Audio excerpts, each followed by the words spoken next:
So we live on base 12, but we do math with base 10. What?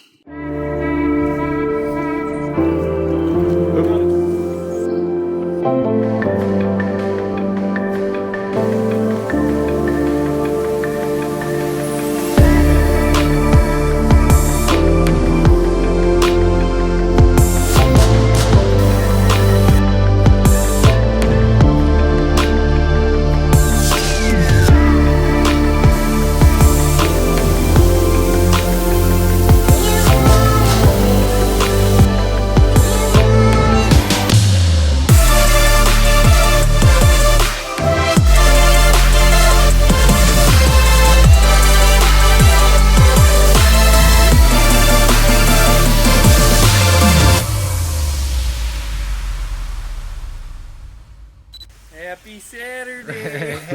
Happy Saturday, guys.